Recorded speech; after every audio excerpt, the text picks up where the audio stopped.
Good morning. Good morning.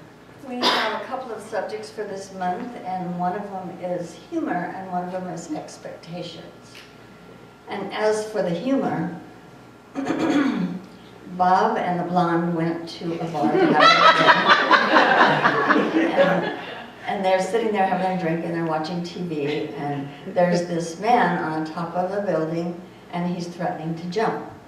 And so Bob pulls out $20 out of his wallet and says, "I bet you he jumps." And the blonde says, "I bet you he doesn't." And just as she said that, he jumped. And so the blonde is reluctantly reaching into her wallet for $20, and Bob says, "Oh, I couldn't take your money. I saw this broadcast earlier, and I knew that he jumped." And she said, "So did I, but I didn't think he would jump twice."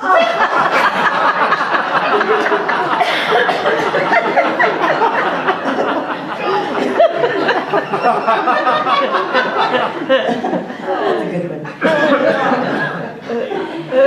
And as for expectations, often when it comes to relative world things, that means like our everyday world, and then high consciousness things, the answers in the relative world to something like expectations will be exactly the opposite as they are in this high level of consciousness. And that's pretty confusing. And certainly expectations, we would like to have our athletes and our children and our students and ourselves to have high expectations. And the higher the expectations, the better results that we get, to a degree. But when we read these enlightened masters, they say, don't have any expectations. And I really think that they basically mean don't have attachment to the results of your expectations. And they'll say that when you have all this attachment to your expectations or the results of them, it'll be like you're stressed because you're trying to get this thing to happen, and if it doesn't happen, then you're really stressed. And think about it like in politics. You're not only stressed if you don't get what you want, but you are spreading that stress everywhere because you're upset about it. So that's what they're saying, that if we don't have expectations, we don't have this problem. Maharishi says, think big or you will be stuck with small. And then Dr. Chopra says, don't judge, don't analyze, don't criticize, don't defend your opinion.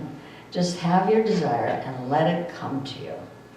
And then Eckhart Tolle explains that when we have a situation that we've done everything we can and we don't know what to do more about it, he says then surrender and allow what he calls an opening to the divine.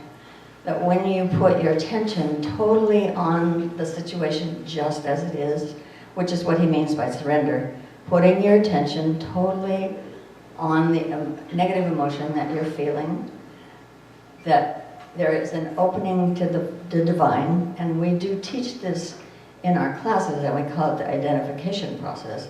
You put your attention on the emotion you're having, and you keep it there and keep it there, and all of a sudden there is this spinning out of that emotion, it gradually going away, and it comes into balance.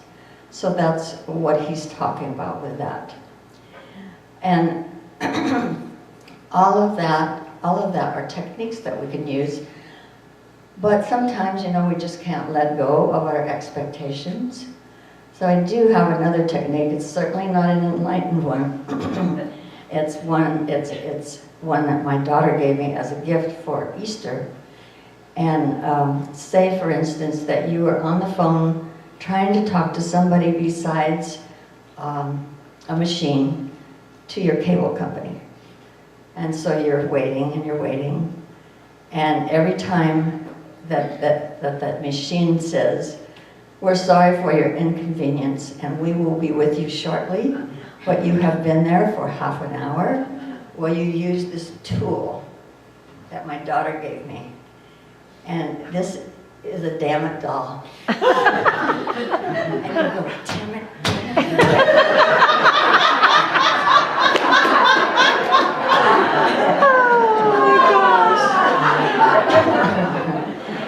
That one doesn't destroy the atmosphere or your nervous system because we think it's funny, and funny is good for us. All right.